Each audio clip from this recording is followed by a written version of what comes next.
Hello students, welcome back. आज हम lesson 3 desert का सेकंड पार्ट रीड करेंगे।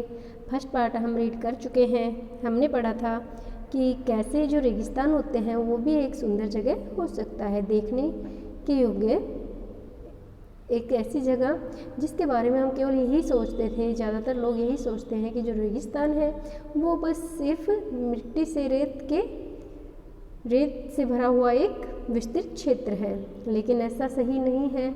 जिन लोगों ने इसका गहन अध्ययन किया है वो हमें बताते हैं कि जो मरुस्थल है उनमें भी वनस्पति उगती है। वो वनस्पति मरुस्थल के हिसाब से उसी जलवायु में रहना सीख लेती है। जो पशु पक्षी वहाँ रहते हैं वो भी उसकी जलवायु के अनुसार अपने आप को ढाल लेते हैं। और जैसे कि जो ऊँट है, जो कैमल है, वो वहाँ का शिप ऑफ डेजर्ट है, रेगिस्तान का जहाज। किसको कहते हैं? कैमल को। तो ये आज हम सेकंड पार्ट रीड करते हैं। Let's start. Desert plants and animals run to require much less water than most plants and animals. Require क्या होता है? आवश्यकता। कि जो डेजर्ट्स के प्लांट्स होते हैं, जो मरुस्थलीय पौधे होते हैं और जो मरुस्थलीय जीव हैं, वो सभी कम पानी में भी रहना सीख लेते हैं, जो कि दूसरे जानवर और प्लांट्स होते हैं उनकी अपेक्षा। The camel is typical desert animal. और जो कि कैमल है वो एक मरुस्थल का सबसे टिपिकल एनिमल है, सबसे ज़्यादा जो कहते हैं माना हुआ वहाँ का जीव है। सबसे ज़्यादा जो हिम्मत वाला है एनिमल वो कौन सा है? कैमल। कैमल बिना पानी के कई सप्ताह तक, 2 सप्ताह तक वो लगभग जिंदा रह सकता है। वो पानी को अपने अंदर स्टोर कर लेता है, एक बार में इतना पानी पी लेता है कि फिर उसको 2 सप्ताह तक पानी की ज़रूरत नहीं होती। इसीलिए कैमल को शिप ऑफ डेजर्ट भी कहते हैं। Smaller desert animals have unusual means of satisfying their needs for water.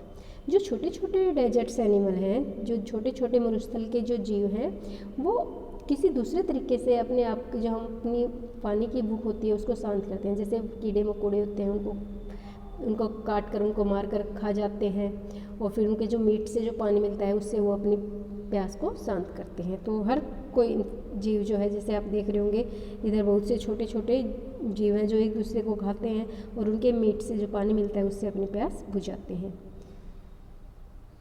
देखिए, all living things need water in order to survive. Survive होता है जिंदा रहना, कि जिंदा रहने के लिए, जीवित रहने के लिए सभी जो भी जीवित चीज़ें हैं उनको पानी की ज़रूरत होती है। The few plants and animals that live in desert have developed the ability to require less water than most plant and animals.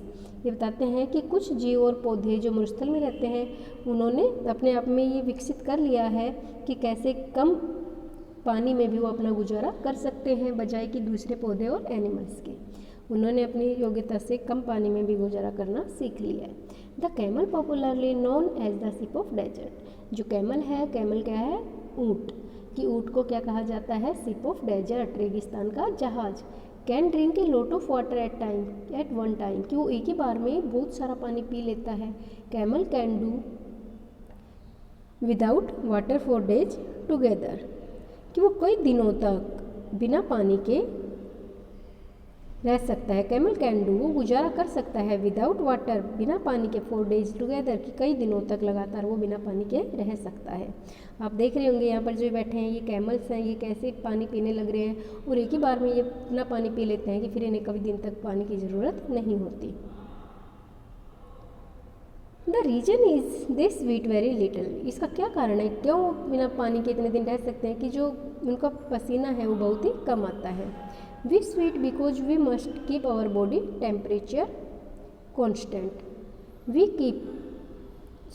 Sweet, हमें पसीना आता है क्योंकि we must keep our body temperature constant. कि हम अपना जो बॉडी टेम्परेचर है, हमारा जो शरीर का तापमान है, हम उसको निरंतर एक जैसा स्थिर रखना चाहते हैं। We sweat when it got short. जब हमारा तापमान ज़्यादा बढ़ जाता है, हमारे शरीर का तापमान ज़्यादा बढ़ जाता है, तो क्या होता है कि हमें पसीना आता है। And this cools the body. और जो ये पसीना निकलता है ये हमारे शरीर को ठंडा कर देता है। Camels can stand high body temperature.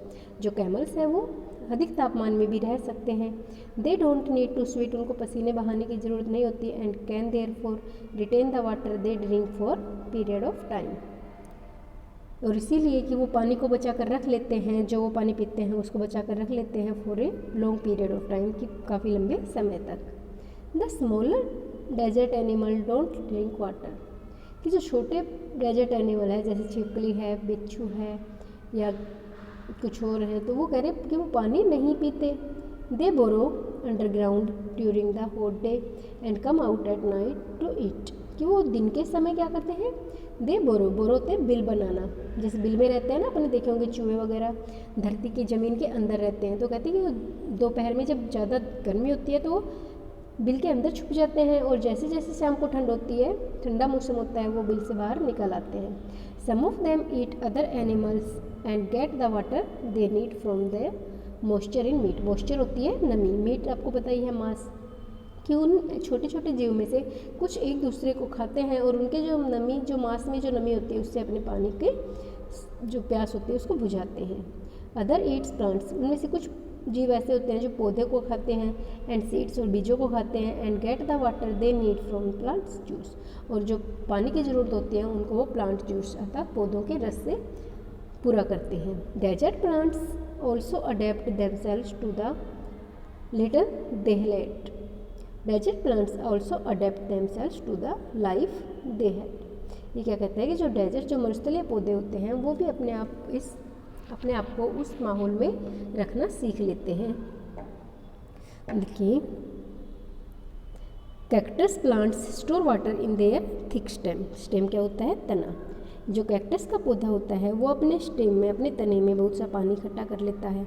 There roots ही close to the surface of the ground, their roots, उसकी जो जड़ें होती है, ही क्लोज टू द सरफेस, वो सतह तक इकट्ठा कर लेता है, टू द ग्राउंड, जमीन के पूरी सतह तक इकट्ठा कर लेता है, and quickly absorbs the moisture from the light rain that occasionally fall, और जो कि हल्की बारिश होती है कभी कभार, उसकी जो नमी होती है उसको जल्दी से वो सोख लेता है। जो कैक्टस के पौधे होते हैं, देखिए कैक्टस के पौधे हैं, तो ये कह रहे कि अपनी जड़ों को, जैसे इनकी जो जड़ें होती है, अपने कैक्टस एक जीव भी होता है, उनको बिल्कुल ही ज़मीन के पास ले आते हैं घुमाकर, तो जो ज़मीन, ये जैसी ज़मीन है तो जैसी बारिश आती है वो अपनी जड़ों से तुरंत इस पानी को सोख लेते हैं, क्योंकि बारिश एक तो होती कभी कभार है और जैसी बारिश होती है वो उसको सोख लेंगे। The major feature of all deserts is of course dryness and variations of temperature, कि जो डेजर्ट्स, जो मरुस्थल की क्या है मेजर फीचर्स, उसके जो विशेष जो फीचर्स हैं, विशेषताएं हैं, वो क्या है, dryness and variations of temperature, variation होते हैं विभिन्नताएं, टेम्परेचर तापमान की विभिन्नताएं, और सूखापन। इन ह्यूमिड क्लाइमेट्स, ह्यूमिड होता है नमी युक्त, क्लाइमेट्स होती है जलवायु, जहाँ नमी युक्त जलवायु होती है, the moisture in the air, जो हवा में जो मॉइस्चर होता है, जो नमी होती है, acts like a blanket and protects the earth surface from the hot rays, जो हवा में जो मॉइस्चर होता है, जहाँ ह्यूमिड क्लाइमेट्स हैं, नरम आर्द्र जो नमीयुक्त जो जलवायु है, उन क्षेत्रों में एयर पूरी धरती को ऐसे प्रोटेक्ट करती है मानो कि उसके ऊपर एक कंबल ढक दिया हो, और उसे उस कंबल की तरह वो जो सूर्य की ज़्यादा तेज किरणें हैं, जो उसकी गर्मी है, उससे उस सतह को बचाती है। The absence of this blanket, इस ब्लैंकेट की जहाँ पर अनुपस्थिति होती है, in desert lands causes the desert of heat up, कि जो डेजर्ट लैंड्स हैं, जहाँ पे मरुस्थलीय भूमि है, उन पर इन ब्लैंकेट्स की कमी होती है, और यही कारण होता है कि वो वहाँ ज़्यादा गर्मी होती है। Rapidly during the day and to cool off rapidly at night, कि वो दिन के समय बहुत ही ज़्यादा गर्म हो जाते हैं और रात के समय बहुत ही ठंडे हो जाते हैं। Deserts are an important part of nature's great plan, की जो डेजर्ट्स है, मरुस्थल है, वो प्रकृति के जो ग्रेट प्लान है, एक विशेष प्लान है, उसकी विशेष योजना का एक बहुत ही महत्वपूर्ण भाग है। They are there like the dense forest and the deep oceans, ये वहाँ पर बहुत ही घने जंगलों या फिर डीप फॉरेस्ट मतलब गहरे समुद्रों की तरह हो सकते हैं। Just because they are hot and dry, और इसी कारण है कि वो बहुत ही गर्म या ठंडे हो सकते हैं। One should not upon them as useless part of the earth, one should not look upon, कोई भी उनको नहीं देख सकता as useless part of earth, की मानो कि इनका कोई यूज ही नहीं है। जो मरुस्थल है उनको कोई भी यूजलेस नहीं मान सकता, उनका न एक अलग महत्व है तो मरुस्थल भी जैसे हमारे और भाग हैं, ऐसे ही मरुस्थल भी बहुत ही आकर्षक के केंद्र हो सकते हैं। कैसे वहाँ जीव रहते हैं, कैसे पेड़ पौधे वहाँ पे उगते हैं, ये हमने इस लेसन में रीड किया। तो आप सभी इस लेसन को अपनी बुक्स की हेल्प से रीड कीजिए और इसके जो वर्ड मीनिंग है और शॉर्ट क्वेश्चन है उनको लर्न कीजिए। Thanks, have a nice day.